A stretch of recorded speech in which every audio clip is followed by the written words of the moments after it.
The Blinkberg Pass, translated as Glittering or Shining Mountain Pass, is a fairly long pass found on the much revered gravel road, the P1482, through the southern Cederberg.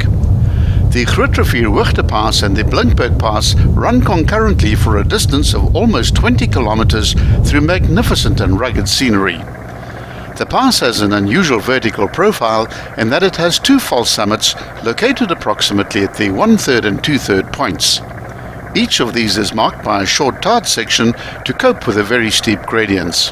At 11,8 kilometers, this is a long pass and is peppered with corners, but most of these are fairly easy.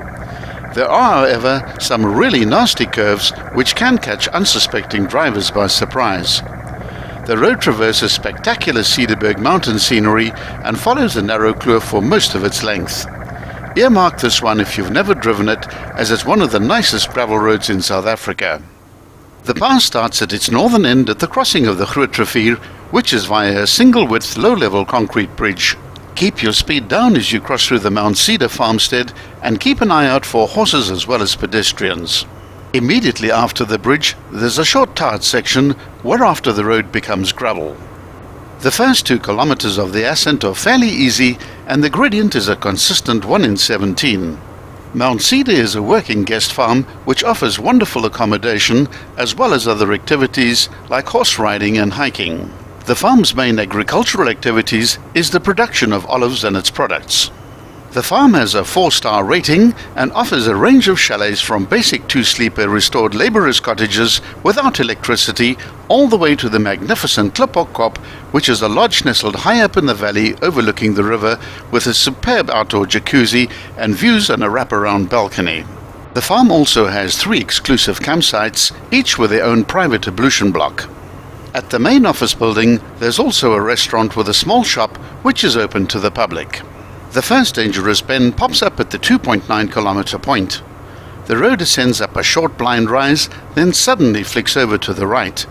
The bend is very sharp and comes up quickly for the unwary driver, and to make matters worse, it's got reverse banking. It's very easy to lose it on this bend. It's well marked with chevrons and danger signs. Make a mental note of it, as a number of vehicles and motorcyclists have had accidents here. The Blinkberg Pass is interesting, and it's your first real taste of the true Cederberg when approaching from the south. For those travelling north to south, it's the last of the true Cederberg terrain before arriving on the higher plains of the Kohe-Bokkeveld. The next 2 kilometers is fairly easy going again, but the bends do increase in arc as well as in intensity. At the 4.8 kilometer mark, the gradient suddenly ramps up and the gravel gives way to tar as the road climbs steeply up to the first of 2 false summits. This is an exceptionally good spot to take good photographs. Dusk and dawn are wonderful times to capture the dramatic mountain scenery. The drop down on the southern side of this tarred section is very steep and has gradients of up to 1 in 5. This section is tarred to aid traction for non-4-wheel drive vehicles in wet weather. The road is narrower here than the gravel section, and it's important to note that no overtaking is allowed. Near the bottom there's a tight S-bend which should be driven below 40 kilometers per hour. The road now passes over a small stream, and immediately after the S-bend there's an open gravel pit on the left, which is a perfect place to park and enjoy the scenery or take the walk down to the waterfall. The waterfall trail leads off to the right into the west and follows a wide footpath for about 1 kilometer down to a tributary of the Grootrivier. The path crosses the river via a small footbridge, then heads south following the western bank for about 2 kilometers.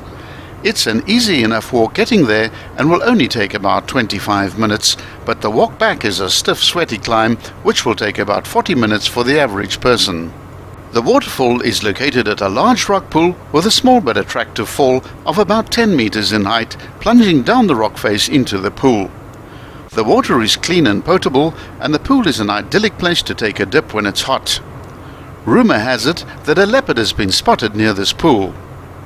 This route is not one to be rushing through, and spring flowers adorn the mountainsides between August and September, and an observatory for those with a nocturnal passion for stargazing is open on Saturdays, weather permitting, at the Dwarsrivier farm.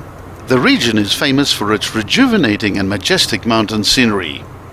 Be sure to watch part 2 of the Blinkberg Pass.